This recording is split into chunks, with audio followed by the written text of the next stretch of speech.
오늘은 계속해서 요한계시록 9장의 말씀을 함께 보도록 하겠습니다. 우리 8장에 있는 말씀을 잠시만 요약을 하면 이렇습니다. 우리가 항상 좀 지난 것들을 좀 요약해야 오늘의 말씀들을 좀 더 잘 이해할 수 있기 때문이죠. 지난 8장은 두루마리의 마지막 7번째 임봉을 떼는 장면서부터 시작을 합니다. 이제 하나님의 심판의 내용을 이제 7번째 임봉을 띄면 이제 곧 선포가 되는 그러한 시점입니다. 그런데 7번째 임봉을 떼자 예상 밖의 현상이 벌어졌지요. 고요한 침묵이 반 시간 동안 흘렀던 것입니다. 이 침묵은 엄청난 일이 벌어지기 전에 곧 일어나게 될 것에 그 징조의 뜻을 갖고 있지요. 태풍 전에 오는 긴장감이 주는 고요함이라고 볼 수 있는데, 이제 곧 무서운 심판의 나팔이 곧 불게 될 것이라는 아주 긴장감이 도는 그 같은 분위기를 지난 8장은 전하고 있습니다. 그런데 천사들의 나팔이 불기 전에, 이제 7 나팔이 불기 전에 또 다른 천사 하나가 등장을 합니다. 그 천사는 금향로 제단에 서 있는 천사인데, 금향로는 지성소 바로 앞에 있는 분향하는 그 곳입니다. 성도들의 기도가 올려지는 것을 상징하고 있는데요, 하나님께서 그렇게 무서운 심판을 내리시게 된 결정적인 이유가 무엇인지, 이제 7 나팔이 울려 퍼지는 그 이유가 무엇인지에 대해서 그 천사는 설명하고 있습니다. 그것이 바로 그동안 성도들이 고통 중에 하나님께 드렸던 기도가 하나님께 상달되고 하나님께서 그 기도에 응답하시는 그런 결과다라고 하는 것을 알려주지요. 그동안 성도들이 하나님께 간절하게 기도드렸던 기도는요, 교회와 성도들을 박해하고 있는 세상을 빨리 심판해 주시고 우리들을 속히 구원해 달라고 하는 그와 같은 기도의 내용이었습니다. 우리가 언제까지 더 기다려야 되겠습니까? 라는 그런 기도의 내용이었죠. 그 천사는 사도 요한에게 하나님은 성도들의 이러한 기도를 절대로 물리치지 않으셨고 또 들으시고 이제 드디어 그 기도에 응답하시게 된 것이다. 이제 곧 7 나팔이 울려 퍼지면 성도들의 기도대로 하나님께서 이루어 주신다라고 하는 것을 보여주고 있는 것이죠. 이 말씀들을 통해서 우리가 분명하게 깨달아야 할 것이, 반드시 성도들의 기도에 응답하시는 하나님, 성도들이 당하는 고통을 절대로 외면하지 않으시는 하나님.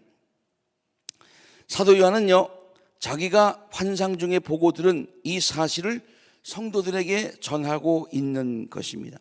어떻게 보면 요한계시록에 사도 요한이 본 것 중에서 가장 중요한 메시지가 바로 이것입니다. 하나님께서 성도들의 기도를 들으신다. 하나님은 성도들을 보호하신다.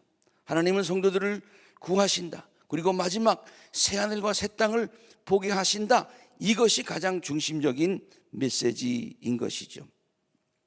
그런데 우리가 요한계시록을 볼 때 이 중심적인 메시지를 보지 못하고 주변적인 얘기들을 우리가 많이 보면서 요한계시록을 오해할 때가 굉장히 많이 있습니다. 사실 내용적으로 보면은 그 주변의 이야기가, 심판의 이야기가 굉장히 많습니다. 그래서 중심적인 이야기는 그 부분적으로 지나가기 때문에 흘리기 쉽습니다. 그러나 중요한 것은 그 주변의 얘기가 아니라 그 중심적인 이야기다, 그런 얘기예요. 곧 이어서 7 천사들의 나팔이 이제 불기 시작을 하죠. 그 7 천사들의 나팔이 불면서 내려지는 심판의 내용이 지난 8장의 내용이었어요. 첫 번째 나팔을 보니까 우박과 피에 섞여서 땅에 떨어져서 땅의 3분의 1을 태우죠. 두 번째 나팔이 보니까 산이 불타고 큰 산이 바다에 던지면서 바다의 3분의 1이 피가 되고 바다의 생명체와 배들의 3분의 1이 부서지게 됩니다. 세 번째 나팔이 보니까 하늘의 큰 별 쑥이라고 하는 별이 떨어져서 모든 물들의 3분의 1이 쓴 물이 되고 그 물을 마시는 사람들이 죽게 되는 재앙이 내리죠. 네 번째 나팔이 부니까 해와 달과 별이 그 빛을 이름으로 세상의 3분의 1이 암흑에 거하게 되는 자연의 재앙이 임하게 되는 것입니다. 그 재앙의 의미에 대해서는 지난 시간에 제가 자세하게 설명을 했기 때문에 혹시 궁금하시면 다시 지난번 그 내용을 참조하시면 되겠습니다. 이렇게 하면서 마지막에 어떻게 끝냐면 그때 마침 독수리가 등장을 하죠. 그렇죠? 독수리가 등장을 해서 이제 앞으로 남은 나팔들이 얼마나 더 무서운 것인가. 지금 7나팔 중에서 8장에서 4나팔을 얘기하고서 마지막에 독수리가 나타나서 앞으로의 나팔들이 더 큰 재앙이다. 화다, 화다, 화다. 이렇게 하면서 지난 8장이 마무리가 됩니다. 이 독수리의 외침은 오늘 우리가 함께 살펴볼 나머지 재앙들, 오늘은 9장에서는 그 중에서 2재앙만 다루고 있어요. 그 재앙들이 얼마나 무서운 것인가 하는 것을 가르쳐주는 예고편이었는데 오늘 우리가 바로 그 2나팔의 심판의 내용을 살펴보게 되는 것입니다. 자, 5번째 나팔이 드디어 울립니다. 계시록 9장 1절에 보니까 5번째 천사가 나팔을 붑니다. 그러자 하늘에서 땅으로 떨어진 별이 등장을 합니다. 하늘에서 땅으로 떨어진 별. 그 별이 있는데요, 내가 보니 하늘에서 땅에 떨어진 별이 하나 있는데 라고 시작을 합니다. 이 떨어진 별은요, 요한계시록에서는 타락한 떨어진 천사, 곧 사탄을 얘기하고 있습니다. 하늘에서 타락한 천사, 그 사탄이 떨어집니다. 그 별, 타락한 천사는요, 아비소스를 여는 열쇠를 받아가지고 아비소스를 엽니다. 아비소스라고 하는 것은요, 우리가 밑이 없는 그 그릭말에 비소스라고 하는 것은 밑을 얘기하고 있고 안은 없다는 얘기예요. 비소스. 그러니까 영어로 하면 bottom이 없다, bottomless. 우리나라 말에도 무적행, 저 끝이 없다, 뭐 그런 얘기를, 그런 뜻입니다. 꼭 지옥을 나타내고 있죠. 여러분 옛날에 그런 여러분은 꾸셨는지 모르겠는데 우리가 어떤 그 나쁜 꿈을 꿀 때 말이죠, 그냥 계속해서 떨어지는 꿈 한번 꿔보신 적 있으세요? 네. 근데 계속 떨어지는데 끝이 없는 거예요. 막 그러다가 깜짝 놀라서 깨고 그런 적이 있는데 아마 그런 것을 얘기하고 있는 것 같아요.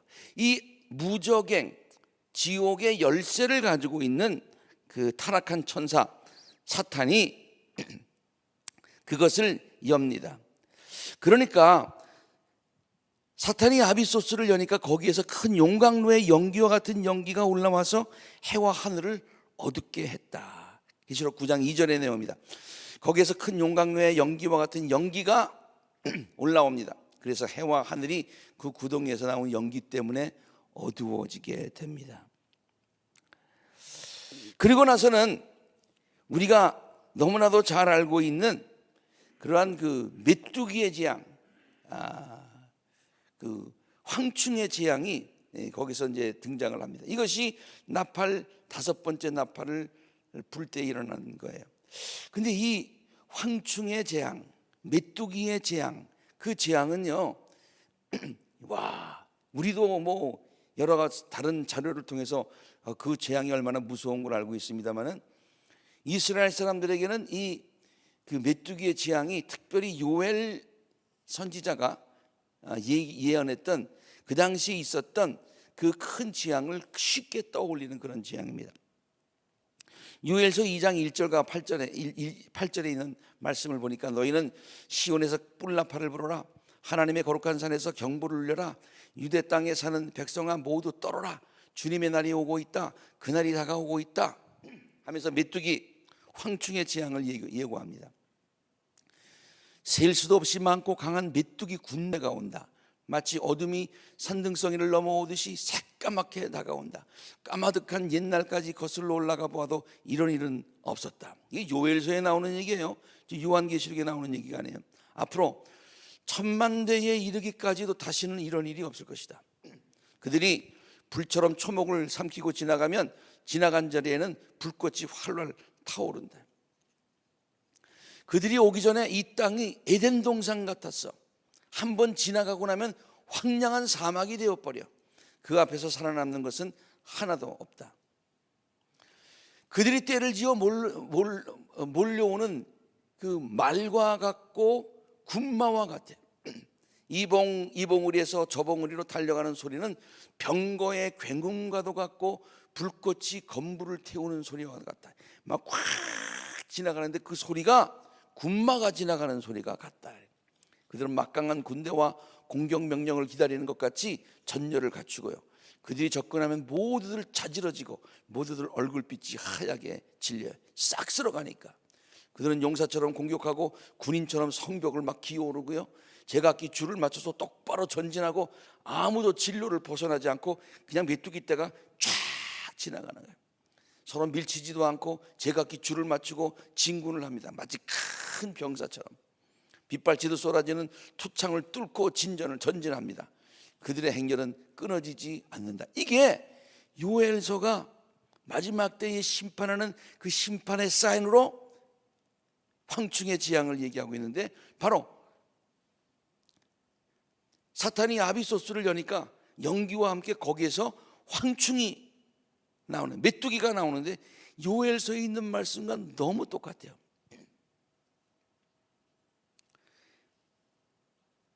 사도 요한은 메뚜기 떼들이 아비소스에서 나오는 것을 봅니다. 그것들은 땅에 있는 전갈이 가진 것과 같은 권세를 가지고 사람에게 큰 고통을 줍니다. 근데 요한서에 나오는 거는요, 자연만 파괴하는데, 지금 요한계시록에 나오는 황충은 자연이 아니라 사람을 파괴한다. 제가 지난번에도 얘기했지만 나팔이 7개 나팔이 울리는데요, 앞에 8장에서 있었던 나팔은 자연계에 관한 심판이었어요. 지금 5번째, 6번째, 7번째 나팔은 직접 사람에게 주는 환락을 했어요. 그래서 독수리가 더 무섭다, 무섭다, 무섭다, 화로다, 화로다, 화로다, 그렇게 외친 거라고 했어요.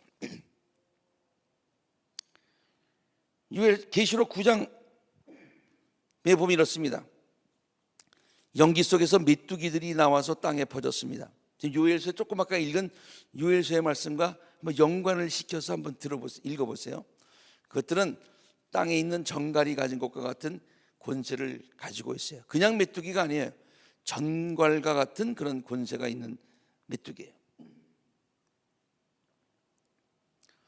그것들은 전갈과 같은 꼬리와 침을 가졌는데, 그 꼬리에는 5달 동안 사람을 해할 수 있는 권세를 가졌어요.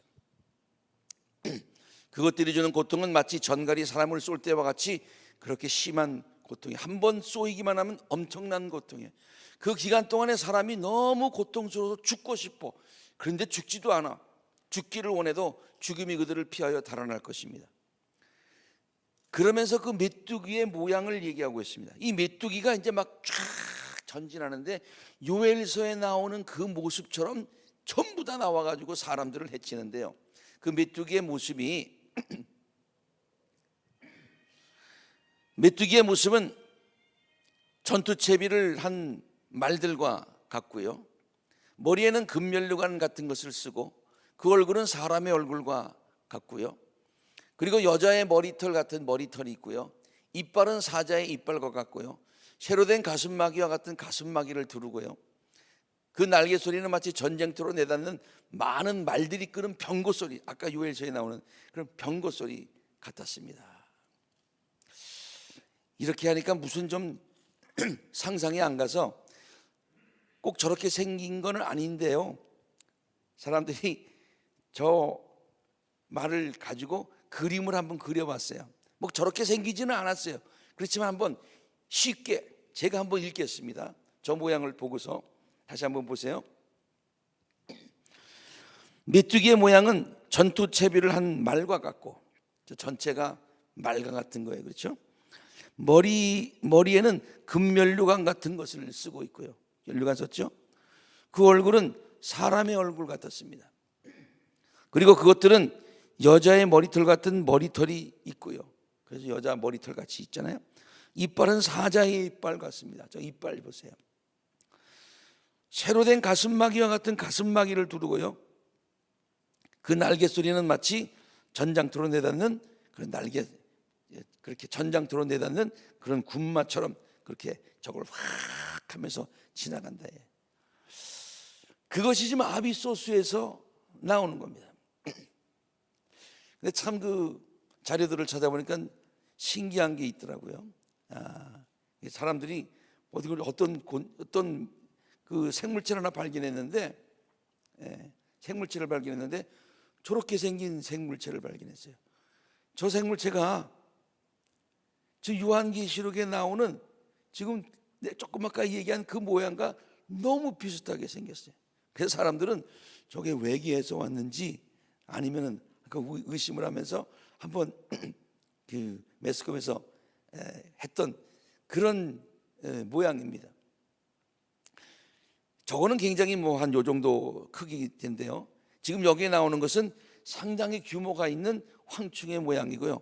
그것을 또 이렇게 조금 아까 그 전에 있는 사진 저렇게 또 그려보기도 합니다. 아무튼 반드시 저렇게 생긴 건 아닙니다만은 성경이 저렇게 무서운 전갈의 권세를 가진 그런 황충을 얘기하고 있어요. 그것들은 아비소스의 사자를 자기의 왕으로 떠받듭니다. 아비소스의 사자, 아비소스의 거기에 나오는 지옥에서 나오는 그것을 왕으로 떠받드는 그와 같은 군대들이에요. 근데 그 이름이 뭐냐? 히브리 말로는 아바도니오, 그리스 말로는 아블루온이라고 하는데 두 말 전부 다 파멸, 파괴자라고 하는 그런 뜻을 갖고 있는 것입니다. 또 한번 자료를 찾아보니까 이런 그 어떻게 생겼느냐, 그 조금 아까 얘기하는 그 아바돈, 그 다음에 그 아블루온이라고 하는 그 파괴자가 지금 있는 거는요, 존 버년의 그 철로 역정 중에서 기독도가 저 밑에 있는 게 기독도예요. 기독도가 그 아바돈과 싸우는 그 매일매일의 천국을 향해서 가는 여정 가운데 그 악마가 항상 공격을 해서 그 공격에 지금 대항해서 싸우는 그 같은 사파가 지금 그려져 있어요. 그래서 그런 그 사람을 이렇게 우리를 파괴하는, 신앙을 뺏어가는 그와 같은 악마라고 보면 되겠습니다. 그런데 조금 아까도 얘기했지만은 우리가 요한계시록을 볼 때에 지금 그 재앙의 무서운 것을 보면은 그 굉장히 아주 끔찍합니다. 요엘서에 있는 말씀이 생각나고요. 이스라엘 사람들은 요엘서에 나오는 그것만 생각하면 그때의 그 가졌던 그 트라우마가 있어요. 트라우마가 있는데 그러한 그것보다도 더 무서운 일들이 생긴다. 그게 얼마나 무섭겠어요. 근데 요한계시록에 지금 요한이 전하는 것은 그것뿐만이 아니라 더 중요한 메시지가 있어요. 그것은 뭐냐면은 바로 9장 4절에 있는 말씀이에요. 그것들은 땅에 있는 풀이나 푸성기나 나무는 하나도 해하지 말고, 그 다음 이마에 하나님의 도장이 찍히지 않은 사람만을 해하라는 명령을 받았어요. 그러니까 무슨 말입니까? 반대로 얘기하면 하나님의 입맞은 자 14만 4천 숫자가 아니라 하나님의 자녀들, 성도들, 지금 고난을 받고 있는 성도들, 하나님 앞에 늘 기도를 드리고 있는 성도들, 그 성도들은 해야지 말아라. 이게 메시지예요. 이게 메시지. 나머지는 전부 다 이제 물려서 5개월 동안 심한 고난, 죽지도 못하는 그런 고난을 당하는 심판이 다섯째 납할 때 임한다, 그런 얘기예요. 이걸 봐야 돼요. 그 다음에 여섯 번째 나팔이 울립니다. 계시록 9장 13절에 여섯 천사가 나팔을 붑니다. 다섯 번째 재앙이, 나팔이 불신자들을 죽이지는 않고 괴롭게만 하는 재앙이었다면, 여섯 번째 나팔과 함께 나타나는 재앙은 그들을 죽이는 재앙입니다. 그리고 이 재앙의 나팔은 앞으로 이제 봉인을 띠는 재앙이, 이 요한계시록은 세 번째 그런 그가 있잖아요. 일곱 번째 봉인을 띠는 이야기, 나팔을 부는 이야기, 접시가 쏟아지는 이야기. 그런데 접시가 쏟아질 때, 여섯 번째 접시가 쏟아질 때에 아마겟돈 전쟁의 이야기가 이제 앞으로 우리가 배우게 될 거예요. 나타나요. 그 당시와 같은 엄청난 종말론적인 현상이 일어나게 되는 것이 바로 이 여섯 번째 나팔이 울려 퍼질 때 이야기다, 그런 얘기예요.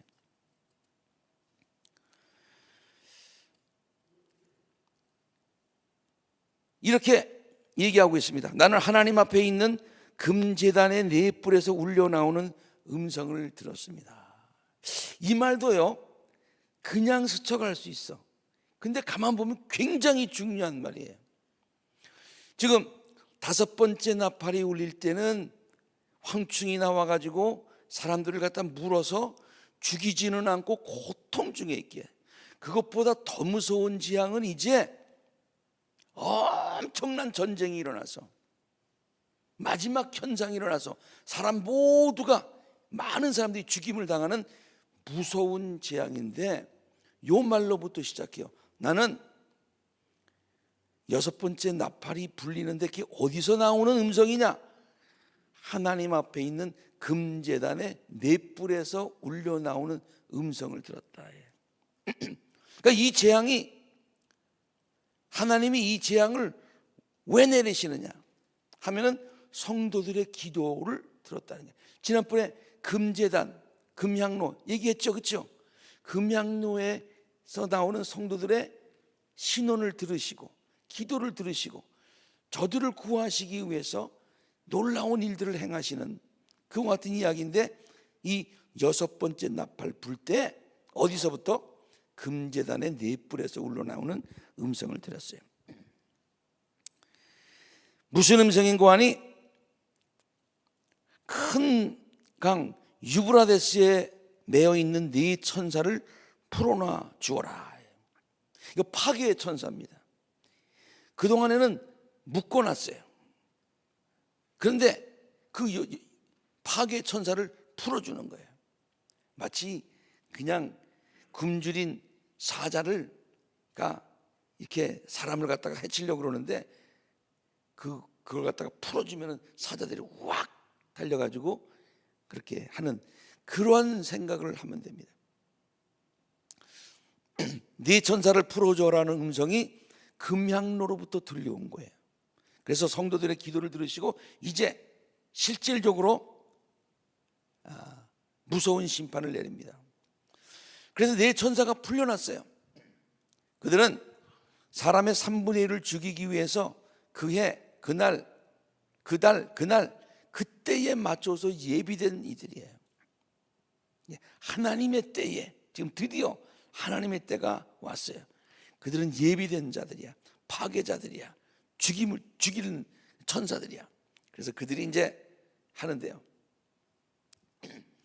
재미있는 표현은요, 내가 들은 바로는 그 천사들이 거느린 기마대의 수가 옛날 성경에는 2만만 그렇게 돼 있어요. 2만만, 여러 만에다가 공 4개를 더 붙이면 어떻게 돼요? 억이 되는 거예요. 그래서 그것을 세번역에서는 2억이나 된다고 그랬어요.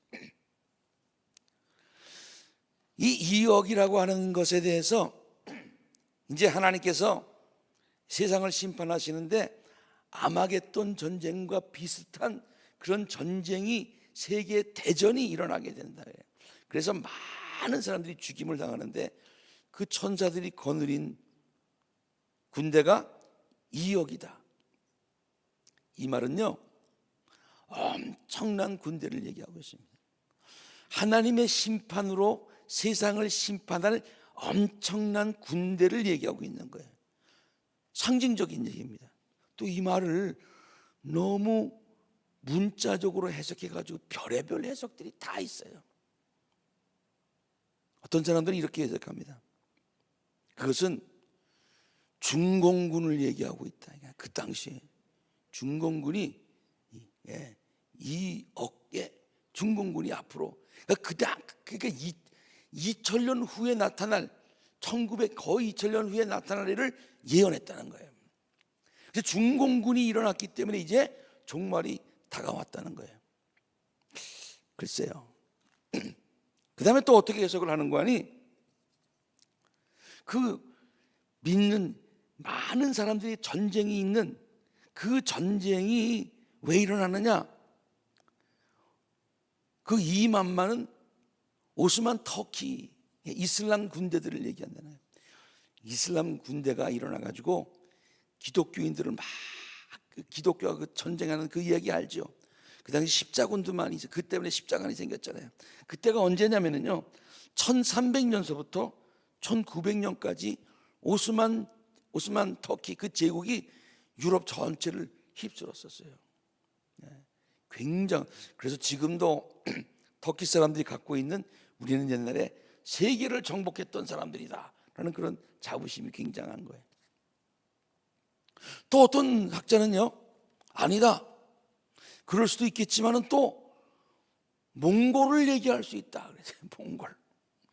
그 몽골은요 1206년서부터 1300년 때까지 아주 유럽 전역을 휩쓸었던 그와 같은 세력 아닙니까? 그 여기에 또 마병이 거느렸다고 그랬으니까 몽골 사람들이 말을 타고서 막 있잖아요. 그래서 이 네 천사가 거느린 2만만 2억 수많은 군대, 그래서 사람들을 막 죽이는 그 같은 사람들을 이렇게 중공군이다, 뭐 이슬람 제국이다, 그리고 제가 뭐라고 그랬어요 지금?